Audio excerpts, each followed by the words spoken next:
여호와께서 모세에게 말씀하여 이르시되 이스라엘 자손에게 말하여 이르라. 여인이 임신하여 남자를 낳으면 그는 이레 동안 부정하리니 곧 월경할 때와 같이 부정할 것이며 여덟째 날에는 그 아이의 포피를 벨 것이요 그 여인은 아직도 33일을 지내야 사녀리 깨끗하리니 정결하게 되는 기한이 차기 전에는 성물을 만지지도 말며 성소에 들어가지도 말 것이며 여자를 낳으면 그는 2일 동안 부정하리니 월경할 때와 같을 것이며 사녀리 깨끗하게 되면 66일을 지내야 하리라. 아들이나 딸이나 정결하게 되는 기한이 차면 그 여인은 번제를 위하여 1년 된 어린 양을 가져가고 속죄제를 위하여 집비둘기 새끼나 산비둘기를 회막문 제사장에게로 가져갈 것이요 제사장은 그것을 여호와 앞에 드려서 그 여인을 위하여 속죄할지니 그리하면 사녀리 깨끗하리라. 이는 아들이나 딸을 생산한 여인에게 대한 규례니라. 그 여인이 어린 양을 바치기에 힘이 미치지 못하면 산비둘기 2마리나 집비둘기 새끼 2마리를 가져다가 하나는 번제물로 하나는 속죄제물로 삼을 것이요 제사장은 그를 위하여 속죄할지니 그가 정결하리라. 아멘. 여러분 추석 명절 잘 보내셨습니까? 요즘에는 추석 명절 잘 보내셨습니까? 라는 이러한 인사도 왠지 어색하게 느껴지는 것 같습니다. 그래서 그렇게 인사하는 사람이나 또 그 인사를 받는 사람이나 모두 조금 불편한 기색을 가지고 있는 것을 느끼게 됩니다. 왜 그럴까 생각을 해보면 아마도 코로나19 시국에는 추석 명절을 잘 보냈다는 의미가 다소 달라졌기 때문이라고 생각을 합니다. 코로나가 발생하기 전만 하더라도 추석 명절을 잘 보냈다라는 말은 어떤 의미가 있습니까? 그동안 흩어졌던 많은 가족들이 이제 한 집에 모여서 또 부모님과 함께 음식을 나누고 또 많은 대화를 하고 함께 지내는 것, 그것을 의미했잖아요. 그래서 많은 가족들이 다 내려오고 만나서 그런 시간을 보냈으면 부모 입장에서는 참 잘 보냈다고 생각을 하고 또 자녀들도 그래도 할 도리는 했다라고 생각하지 않겠습니까? 그런데 요즘에는 어떻습니까? 온 가족이 함께 모여서 오랫동안 함께 즐겁게 먹고 마시고 잠을 잤다 이렇게 얘기를 한다라고 하면 사람들이 이상한 눈초리로 바라보면서 거리를 두려고 하는 경향을 보이는 것을 느끼게 되는 거죠. 사실 저부터도 자연스럽게 그렇게 반응을 하려고 하는 모습을 보게 됩니다. 왜 그럴까요? 아마도 이런 생각을 가지고 있기 때문이죠. 혹시 저 사람이 이 추석 명절 기간을 통해서 외부에 있는 타지에 사는 가족을 만나게 되면서 혹시라도 코로나에 감염된 것은 아닌가, 혹시라도 나도 괜히 또 밀접 접촉하게 될 것은 아닌가, 이런 생각을 하게 되고, 만약에 온 가족이 다 모였다라고 하면 그 말을 들었을 때는 그러면 저 사람이 제한 인원을 잘 지키지 못했을 것이고 또 거리 두기도 제대로 안 했다는 말이 되는데 내가 조심해야 되겠다, 가까이 있어서는 안 되겠구나, 이러한 생각이 자연스럽게 들기 때문입니다. 그래서 요즘에는 명절을 잘 보냈다라는 말이 예전처럼 온 가족이 함께 다 모여서 같이 지내는 것을 의미하는 것이 아니라 요즘에는 소수의 가족만 모여서 잠깐 모였다가 흩어지는 것, 그렇게 했을 때 명절을 잘 보냈다 이렇게 말하는 것 같습니다. 그렇게 할 때 그것은 결국 방역 수칙을 잘 지키는 것이고 가족을 위한 일이고 지역 주민과 나라를 위한 일이라고 여겨지기 때문입니다.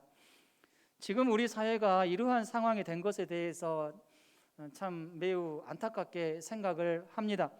하루속히 예전처럼 온 가족이 함께 모여서 마음껏 이야기꽃을 피우고 또 마음껏 맛있는 거 준비하고 먹고 마시고 함께 자고 그렇게 하는 것이 추석 명절을 잘 보낸 것이다 라고 그렇게 이야기할 수 있기를 원합니다. 지금 우리 사회에만 거리두기라는 말이 나온 것은 아닙니다. 사실 구약의 이스라엘 백성들은 이 거리두기라는 말에 상당히 익숙합니다. 우리보다 훨씬 더 많이 오랫동안 그리고 지금까지 이 거리두기를 하면서 살아가고 있다라는 것이죠. 특별히 이스라엘 백성들 중에서 정통 유대인들의 삶을 보면 이러한 사실을 우리는 확실하게 깨달을 수 있게 되는데요.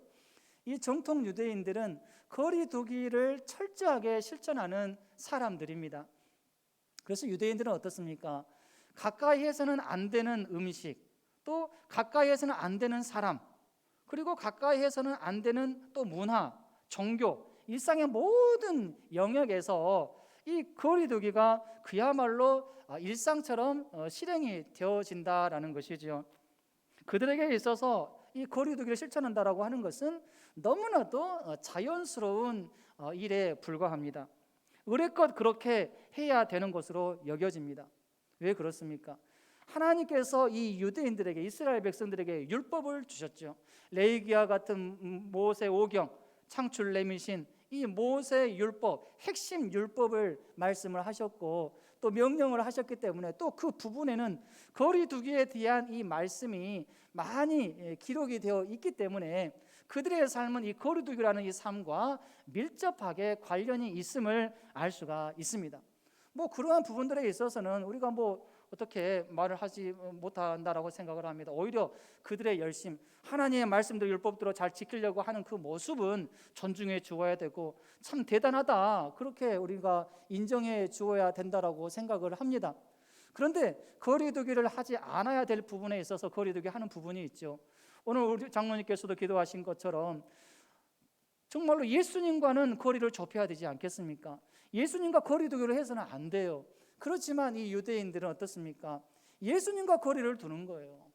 예수님을 멀리해야 될 분으로 생각을 하고 예수님과 엄청난 거리를 두면서 예수님을 믿지 않는 이러한 삶을 살아가고 있다라는 것이죠. 이런 면에서 보았을 때 그들은 참 큰 실수를 하고 있는 것이고, 이러한 면에서 참 유대인들을 볼 때마다 참 안타깝게 생각이 되어집니다. 레위기 11장에서 15장까지 보면 정결법에 대한 내용이 나옵니다. 그런데 그 중에서 오늘 본문은 여자가 아이를 낳았을 때 지켜야 되는 그런 부분들이 무엇인지, 정결하게 되는 기한은 어느 정도 되는지, 그리고 거리두기를 해야 된다라고 하는데, 격리해야 된다라고 하는데 그 격리해야 되는 내용은 무엇인지, 그 부분에 대해서 강조하고 있습니다. 이 부분에 대해서 우리가 살펴보면서 우리 각자의 삶에 잘 적용할 수 있게 되기를 원합니다. 정결하게 되는 기한은 남자를 낳을 때와 여자를 낳을 때 각각 달랐습니다. 일수가 달라졌어요. 먼저 남자를 낳았을 때 정결하게 되는 기한은 40일입니다. 40일 동안 정결하는 기간을 보내야 했다라는 거죠. 특별히 여자가 이 남자를 40일 동안 남자를 낳았을 때 40일 동안 부정한 자로 취급을 당하면서 그 기간을 채워야 되는데, 여러분 우리가 한번 상식적으로 생각을 해볼 때 아이를 낳는 것, 그것은 복된 일입니까? 참 부정한 일입니까? 이 복된 일이잖아요. 이 출산 그 자체는 죄가 아닙니다. 너무나도 복된 일이에요. 아니 그것이 죄라고 하면 왜 하나님께서 생육하고 번성하고 또 다스리라 그렇게 말씀을 하셨겠습니까? 왜 아이를 낳게끔 하나님께서 우리를 그렇게 만드시겠습니까? 절대로 그렇게 만드시지 않겠죠. 출산 그 자체는 하나님께서 너무나도 기뻐하시는 일이고 창조 명령의 하나입니다. 최대의 축복 중에 하나라고 할 수 있죠. 그래서 창세기 1장 28절에 아까도 말씀드린 것처럼 생육하고 번성하여 땅에 충만하라 말씀하셨고, 시편 128편 3절에 내 집 안방에 있는 내 아내는 결실한 포도나무 같으며 내 식탁에 둘러앉은 자식들은 어린 감람나무 같으리로다, 이렇게 찬송하기까지 했습니다. 그렇다면 왜 오늘 본문에서 남자를 낳으면 여자는 부정한 자가 된다, 그리고 격리 기간을 가져야 된다, 그렇게 말씀을 하시는 것일까요? 이것은 아담과 하와가 지은 죄 때문입니다. 아담과 하와가 에덴 동산에 있을 때 그때에도 하나님께서는 생육할 수 있는, 출산할 수 있는 그러한 은혜를 주셨습니다. 그런데 아담과 하와가 하나님 앞에서 죄를 지은 거죠. 우리가 잘 아는 것처럼 불순종하면서 죄를 지었어요. 그 죄를 지음으로 인해서 죄의 결과가 나타나는데 그 죄의 결과가 무엇입니까? 여자는 해산의 고통이 크게 늘어날 것이다, 크게 더할 것이다 라고 하나님께서 말씀을 하셨습니다. 실제로 그 죄로 인해서 하와는 아이를 낳을 때, 하와를 비롯한 모든 여자들은 아이를 낳을 때 해산의 고통을 겪게 됩니다. 그것뿐만이 아닙니다. 무엇입니까? 아이를 낳을 때 피를 흘려야 되고, 피를 많이 흘려야 되고, 또 여러 가지 분비물들이 함께 나오게 된다라는 것이죠. 피와 분비물이 아이를 낳을 때 함께 나오기 때문에 그것이 결국 죄의 결과라는 거죠. 죄의 상징이고, 그것 때문에, 그것이 함께 나오기 때문에 그것으로 인해서 아이를 낳으면 일정한 기간 동안 부정하게 취급이 되어지고 일정 기간을 보내야 된다라는 그러한 의미입니다. 출산 자체가 문제가 있는 것이 아니라 출산할 때 나오게 되는 그 피가 죄의 결과로서 나오는 피이고 또 부정한 것이기 때문에 그것과 접촉하게 되고, 산모가 접촉하고 아이도 접촉을 하니까 함께 부정하게 취급이 되어진다라는 것이지요. 여러분, 이것으로 인해서 우리가 추측할 수 있는 것은 무엇입니까? 만약에 아담과 하와가 에덴 동산에서 죄를 범하지 않았다라고 하면은 어떻게 되었을까? 우리는 쉽게 짐작을 해볼 수 있죠. 그곳에서도 계속 아이를 낳았을 것입니다. 그러나 오늘날처럼 이렇게 출산의 고통이 그렇게 심하지 않았을 것입니다. 쉽게 편안하게 아이를 낳을 수 있었을 것이라 짐작을 할 수가 있고, 피와 분비물이 어느 정도 나올지는 우리가 전혀 예상할 수 없겠지만, 그럼에도 불구하고 우리가 확실하게 알 수 있는 것은 피와 분비물은 그렇게 지금처럼은 많이 나오지 않았을 것이다. 그리고 혹시 피와 분비물이 나왔다 하더라도 그 피와 분비물은 부정한 것으로 여겨지지 않았을 것이라고 짐작을 할 수가 있죠. 왜요? 죄를 짓지 않은 상태이기 때문에 그것조차도 하나님 앞에서 거룩한 것으로 여겨지게 된다라는 것이죠. 남자를 낳은 후에 처음 7일 동안 여자는 이제 완전 격리 상태로 들어가야 됩니다. 그 상태로 지내야 돼요. 이 기간에 여자는 다른 사람과 전혀 접촉을 할 수가 없습니다. 그 규칙을 어기면 어떻게 될까요? 죽어야 됩니다. 죽음을 맞이해야 돼요. 때문에 이러한 조치는 오늘날 코로나19 자가격리보다도 훨씬 더 강한 조치라고 할 수가 있습니다. 우리가 코로나 확진 걸렸다고 하더라도 자가격리는 하기는 하겠지만 그것 때문에 죽지는 않잖아요. 죽이지는 않잖아요. 그런데 그때 당시에는 그 규칙을 어기면 반드시 죽어야 됩니다. 왜냐하면 그 규칙을 어기고 일정한 장소를 벗어나고 또 다른 사람을 접촉을 하면 자기 때문에 어때요? 다른 사람도 또 부정한 사람으로 취급을 당하게 되면서 자기로 인해서 다른 사람도 어려움을 겪게 되는 것이죠. 그 책임이 오로지 그 사람에게 있기 때문에 그렇게 되는 것입니다. 이렇게 자가격리 조치를 당하게 된다라고 하는 것은 참으로 불편한 일이 아닐 수가 없습니다. 특히나 원치 않게 자가격리를 해보신 분들은 이 부분에 대해서 잘 알 것입니다. 그래서 우리 교회에서 자가격리 하신 분 중에 모 권사님은 그렇게 얘기를 하시더라고요. 목사님, 저 이제 코로나 검사 진짜로 안 받고 싶다고, 목사님 저 진짜 받지 않게 해달라고 그런 얘기도 하는 것을 보았습니다. 저도 받으니까 아프잖아요. 이렇게 누우면. 그만큼 이 자가격리 한다라는 것이 참으로 힘든 일입니다. 그래서 우리는 되도록 코로나19에 걸리지 않기 위해서, 또는 확진자와 동선이 겹치지 않기 위해서 조심하는 것이지요. 사실 저도 코로나 검사를 지금까지 몇 번 했는가 생각해 보니까 3번 했더라고요. 전에 산이면에서 전체 할 때 1번 하고, 또 휴가 갔다 와서 1번 예방 차원에서 하고, 그리고 또 한 번은 굳이 안 해도 되는데 그냥 예방 차원에서 해야 되겠다 해서 했어요. 근데 마지막에 했을 때 이제 결과가 그 다음날 나온다고 하니까 기다리고 있었는데, 아침에 일찍이 한 통의 전화가 왔어요. 잘 모르는 전화번, 핸드폰 번호로 전화가 와서 바로 하는 말이, 강성태 씨 맞습니까? 예, 맞습니다. 그러니까 강성태 씨 확진되었네요 그러더라고요. 코로나19 확진돼, 완전히 잠이 확 깨는 거예요. 벌떡 일어납니다. 아니, 제가 확진될 일이 없는데 절대로 이거 그럴 가능성이 거의 없고, 제가 그냥 예방 차원에서 자발적으로 검사를 한 건데 어떻게 확진이 되었을까요? 그러니까 전화번호 확인하더라고. 전화번호 맞죠? 예, 그 전화번호 맞습니다. 제 것입니다. 확진되었습니다. 또 그래요? 너무 놀래가지고 그럼 잠깐 기다려 보시라고 제가 다시 한번 이제 좀 정신을 차리고 다시 전화를 드리겠다. 그래서 좀 있다가 제가 전화를 했어요. 도저히 내가 확진될 가능성이 없는데 다시 한번 확인해 달라. 그러니까 또 자기 나름대로 확인을 하더니 또 확진되었대요. 또 와, 그래가지고 너무나도 당황스럽고 황당해가지고 뭐 그렇다고 하면 알겠다. 그러니까 이제 그쪽에서 이제 동선 체크한다고 여러 가지 물어보더라고요. 제가 질문한 내용에 잘 답해 주시기 바랍니다. 그러면서 생년월일이 68 뭐뭐뭐뭐 맞죠? 그래요? 예? 다시 한번 말씀해 주시라고. 68 뭐뭐 맞죠? 그래요? 아니라고. 저는 68로 시작한 게 아니고 저는 78로 시작합니다. 780704입니다. 이렇게 얘기를 했어요. 그랬더니 이제 그쪽에서 이제 놀라는 거예요. 그쪽에서 놀라가지고 그러냐고.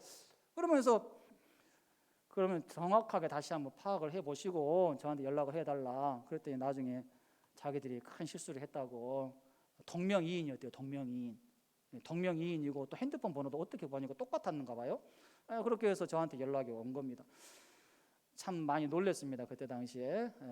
왜냐하면 코로나 확진되면 제일 신경이 쓰이는 게 자가격리죠. 자가격리. 저만 뭐 한다고 하면 상관이 없지만 같이 예배드리고 뭐 그러신 분들이 있으니까 그것 때문에 많이 신경이 쓰였던 적이 있습니다.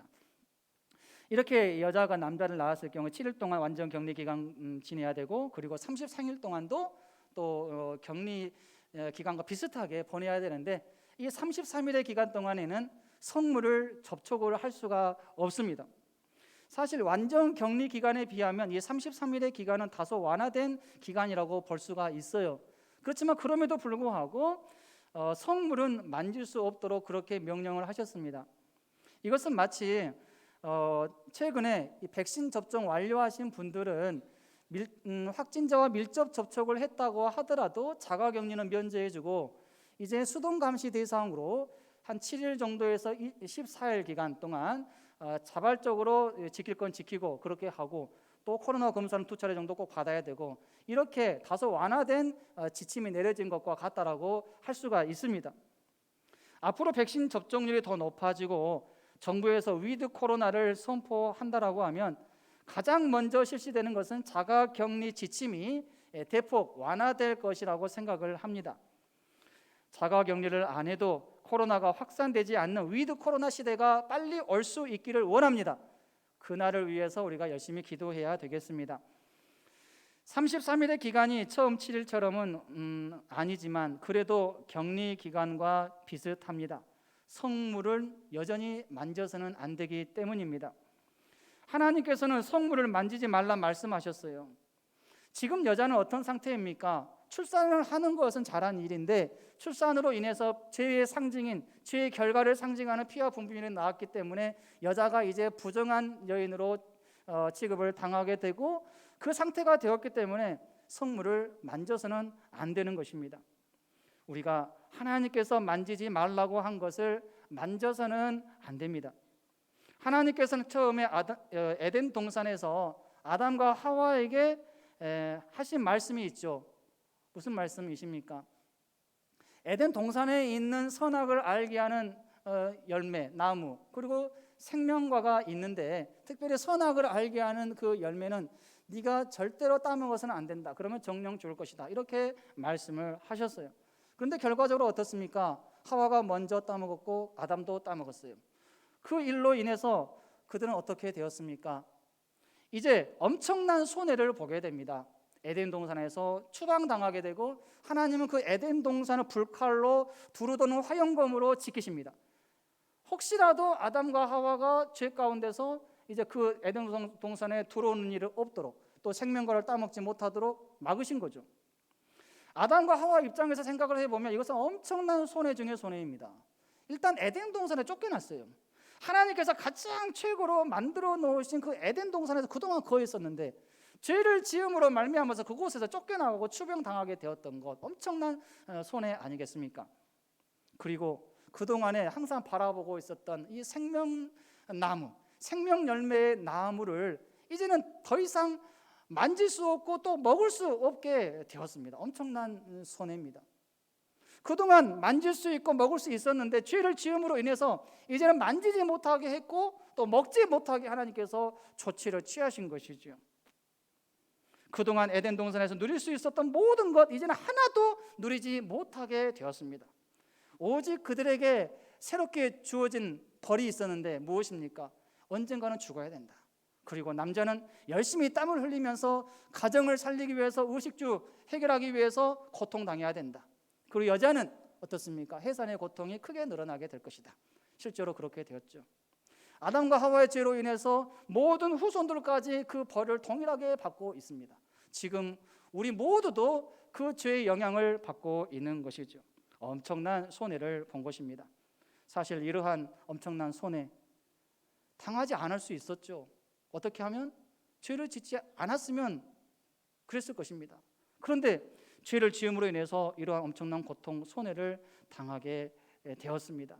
하나님께서 이러한 사실을 통해서 우리에게 가르쳐 주시는 건 무엇입니까? 죄의 결과는 곧 고통이다라는 사실을 우리에게 가르쳐 주십니다. 하나님께서 하지 말라고 한 일을 하게 되면 그것은 곧 하나님 앞에서 죄가 되고 그 죄로 인해서 고통스러운 삶은 시작이 되고 그동안 내가 누려왔던 것은 이제 중단이 된다라는 이 사실을 우리는 명심해야 하겠습니다. 다윗은 하나님 앞에서 큰 죄를 지음으로 인해서 시편 51편 2절에서 이렇게 회개하며 기도합니다. 주의 구원의 즐거움을 내게 회복시켜 주소서. 죄를 짓기 전에는 그 구원의 즐거움이 다윗에게 엄청나게 풍성하게 많았어요. 그런데 죄를 짓고 나와 보니까 그 죄가 자신의 마음을 정복을 해버리고 구원의 즐거움이 사라져버린 거예요. 그래서 다윗이 그동안에는 누려왔던 이 구원의 즐거움이 사라지니까 너무나도 괴로운 거죠. 하나님 제발 저에게 다른 어떤 것보다도 구원의 즐거움이 회복되었으면 좋겠습니다. 회복시켜 주소서. 계속해서 기도하는 모습을 볼 수가 있습니다. 오직 우리 모두가 항상 하나님 앞에서 순종하는 그러한 삶을 살아갈 수 있게 되기를 소망합니다. 하나님의 성소에도 들어갈 수가 없습니다. 여기서 성소는 제사장들만이 들어갈 수 있는 곳이에요. 일반 백성들은 들어갈 수가 없습니다. 아니 그러면 왜 여자들에게 성소에 들어가지 말라고 말씀하셨을까요? 여기서 성소는 지성소 앞에 있는 성소를 의미하지 않습니다. 뭐 분향단이 있고 떡상이 있고 등대가 있는 그 성소를 의미한 게 아니라 하나님께서 구별하신 곳, 하나님께서 정하신 곳, 그곳에 나아가지 못하고 그곳에 가서 제사를 드리지 못하고 예배 드리지 못한다, 성도들과 교제하지 못한다, 이런 의미에서 성소에 들어갈 수가 없다, 이렇게 말씀을 하신 것입니다. 이처럼 구약시대에는 어떤 상황으로 인해서 부정한 자로 취급받는 경우가 많았습니다. 그로 인해서 격리되어서 정결한 기간을 보내야 될 때가 많았습니다. 일정한 정결 기간을 거치지 않고서는 하나님께 나아가 제사를 드릴 수가 없었어요. 제사를 드리고 싶어도 일정한 기간이 지난 다음에 제사를 드릴 수가 있었습니다. 그런데 오늘날은 어떻습니까? 오늘날은 구약시대와 다르죠. 오늘 본문처럼 뭐 어떠한 죄를 지었을 때 부정한 자로 결정하면서 일정 기간 정결한 기간을 가져야 된다라고 말하지 않습니다. 예배 나오지 마세요, 그렇게 말하지 않습니다. 물론 교회 안에도 권징 제도가 있어서 중직자나 직분자가 교회 공동체에 큰 문제를 일으켰을 때는 필요하면 일정 기간 숙고의 시간을 가지게끔 조치를 취하기는 합니다. 그러나 그렇게 조치를 취하는 교회는 드뭅니다. 뭐 100에 한 교회 있을까 말까 하겠죠.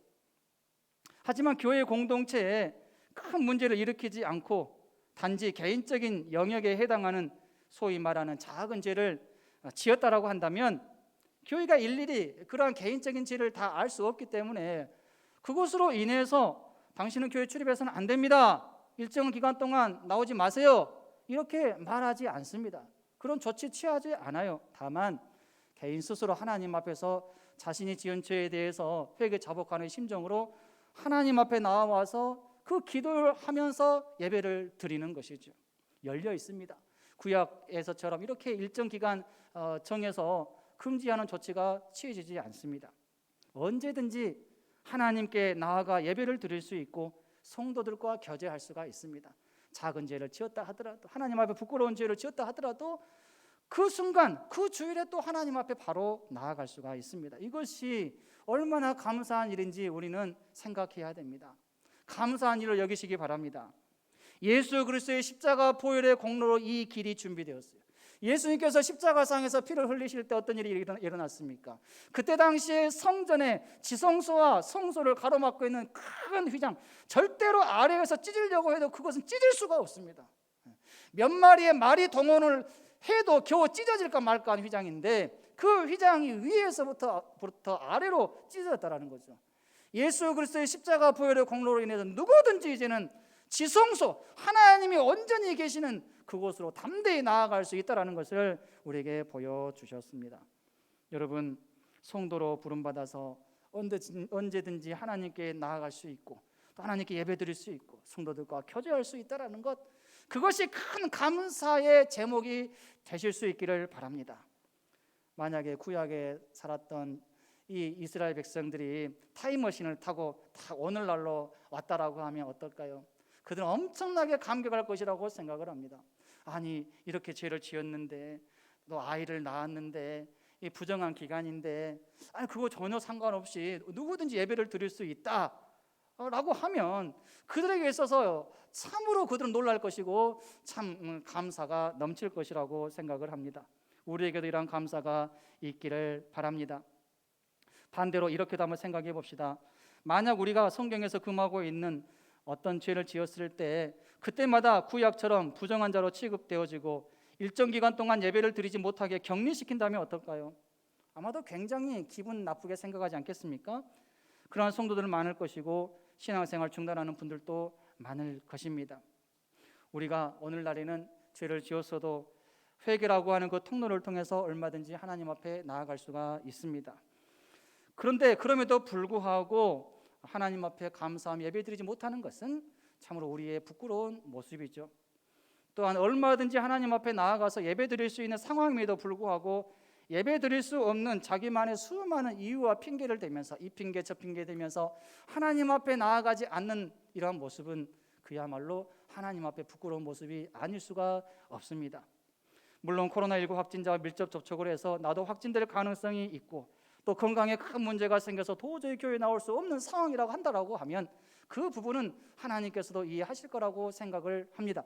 그럼 누가 보더라도 충분히 교회에 나올 수 있고 예배할 수 있는 상황임에도 불구하고 안 나온다라고 하면 그것은 하나님께서도 이해하지 못하실 영역이라고 생각을 합니다.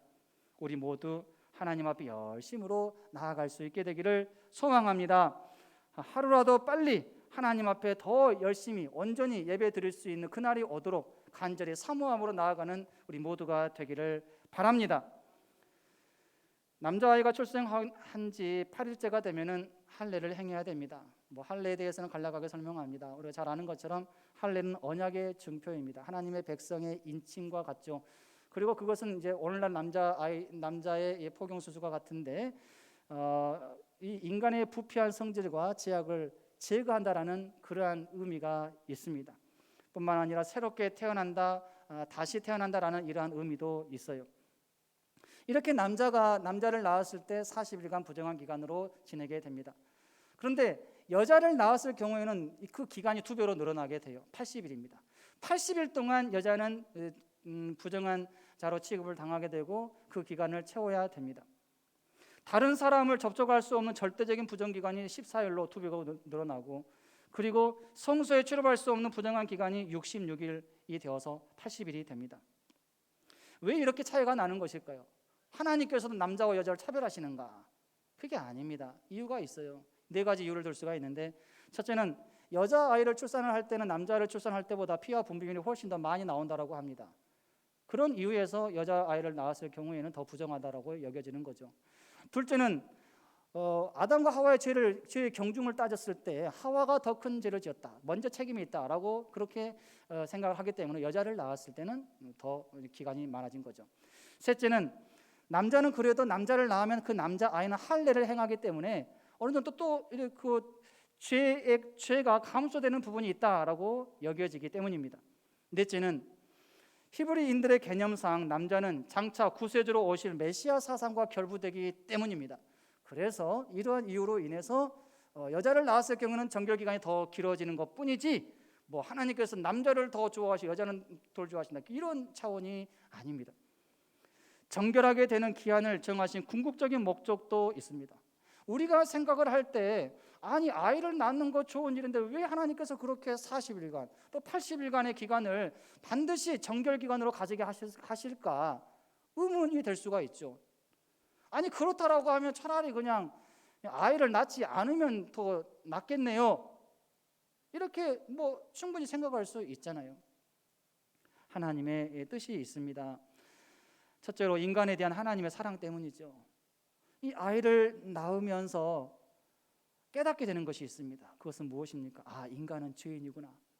태어날 때부터 죄인이구나. 산모도 죄 가운데 아이를 태어나고 아이도 죄 가운데서 태어나는구나. 이것을 깨닫게 됩니다. 내가 죄인이라는 사실을 깨닫게 되니까 누구를 찾습니까? 그러면 나는 어떻게 구원을 받을 수가 있을까? 어떻게 나는 깨끗해질 수가 있을까? 하나님을 찾는 거죠. 하나님을 찾아요. 나를 구원해 주실 수 있는 분은 하나님밖에 없구나. 하나님 찾게 되고, 그리고 하나님을 의지하면서 살아야 되겠구나, 이러한 생각을 하게 되는 것, 이것이 하나님의 목적입니다. 여러분, 뭐 하나님께서 나를 사랑한다라는 증거가 뭐 내가 돈을 많이 벌고 항상 건강하고 모든 일 잘 풀리고 형통하고 그것만이 아닙니다. 더 중요한 것이 있는데, 그것은 내가 하나님 앞에서 어떤 존재인지를 바로 깨달을 수 있는 것, 이것이 하나님의 사랑을 받은 증거라고 할 수가 있습니다. 믿으시기를 바랍니다. 두 번째는 산모에 대한 하나님의 사랑 때문이죠. 아이를 낳으면 여자는 극히 약해집니다. 면역력도 약해지고 너무나 힘들잖아요. 엄청난 큰 일을 했으니까 얼마나 힘들겠어요. 하나님께서 그 산모의 상황을 살피시는 거예요. 지금 너는 쉬어야 될 때다. 좀 쉬어라. 좀 쉬어라. 40일간 쉬고 80일간 쉬어라. 다른 사람과 접촉하면 네 몸도 좋지 않으니까 좀 쉬어라라는 차원에서 하나님께서 그 기간을 준비를 하신 것입니다. 자유롭게 마음껏 쉬면서 원기를 회복하고 아름다움을 되찾을 수 있도록 하나님께서 배려를 하신 것이죠. 실제로 이 기간은 출산한 여인으로서는 매우 필요하고 유익한 기간임을 알 수가 있습니다. 실제로 팔레스타인에 있어서 여성의 지위는 우리가 잘 아는 것처럼 탈레반 한번 보세요. 그 분위기가, 그 나라의 분위기가, 그 지역의 분위기가 여성의 권한이 그렇게 좋지 않습니다. 그런데 이 기간은 얼마나 참 힘이 되는 기간이 되겠습니까? 정결하게 되는 기한이 이제 다 찬 후에는 번제와 속죄제를 드려야 했습니다. 이 번제와 속죄제까지 드려야만이 정결 예식이 다 끝난 거예요.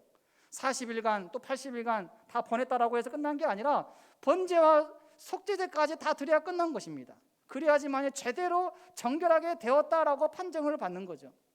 번제는 출산하게 하신 하나님 앞에 감사하고 또 헌신하는 마음을 담아서 드리는 제사입니다. 번제를 드릴 때 예물은 좀 달라요. 경제적인 상황에 따라서 어린 양을 드리든지 비둘기 2마리를 드리든지 선택해서 드릴 수가 있어요. 예수님의 모친 마리아도 예수님을 출산한 후에 번제 제물을 가져왔는데 비둘기 2마리였어요. 어린 양이 아니었어요. 비둘기 2마리인데 그것을 보면은 예수님의 가정이 가난했음을 알 수가 있습니다. 하나님께서 보신 것은 무엇인가? 그것은 바로 우리 마음의 중심을 보신다라는 사실을 우리에게 잘 가르쳐 줍니다. 속죄제를 드리는 방법은 번제와 좀 다른데요. 속죄제는 차별 없이 똑같은 예물을 드려야 합니다. 모두가 다 산비둘기나 집비둘기 새끼 2마리를 드려야 합니다. 속죄제는 죄를 사함받기 위해서 반드시 드려야 되는 제사인데 예물이 똑같았어요. 만약에 예물을 드릴 때 고가의 예물을 드려야 된다라고 말씀하셨다라고 하면 가난한 사람들은 예물을 드리지 못했겠죠. 그리고 죄를 사함받지 못했겠죠. 모든 사람은 하나님 앞에서 죄 가운데서 태어나기 때문에 죄인이기 때문에 모든 사람이 죄인인 것처럼 예물도 똑같아야 된다. 하나님의 법칙이 거기에 적용이 된 것입니다. 이사야서 55장 1절 함께 읽겠습니다. 오호라 너희 목마른 자들아 물로 나오라 돈 없는 자도 오라 너희는 와서 사 먹되 돈 없이 값 없이 와서 포도주와 젖을 사라. 이제 말씀을 정리합니다. 여러분, 하나님 어떤 분이십니까? 거룩하신 분이십니다. 죄를 싫어하셔요. 부정한 모습으로 사는 것 싫어하십니다. 부정한 것을 보면, 죄악된 것을 보면 본성적으로 하나님께서 충동하시고 거리를 두십니다. 우리는 거룩하신 하나님 앞에 하나님의 백성들입니다. 자녀들이에요. 우리도 하나님의 그 본성을 따라가야 돼요. 하나님께서 싫어하는 걸 우리도 싫어해야 되죠. 죄악된 모습 거리를 두어야 되고 싫어해야 돼요. 하나님의 아들, 딸이니까. 신약 시대를 살아가는 우리는 구약 시대 성도들보다도 더욱더 구별된 삶, 정결한 삶을 살아야 됩니다. 왜 그렇습니까?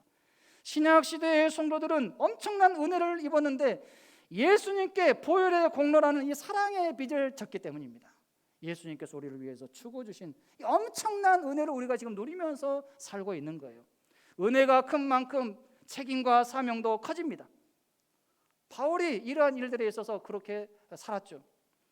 오늘 말씀을 통해서 우리 모두가 하나님 앞에서 정결한 삶을 살고자 하는 것에 대해서 더 큰 관심과 열정을 가질 수 있기를 원합니다.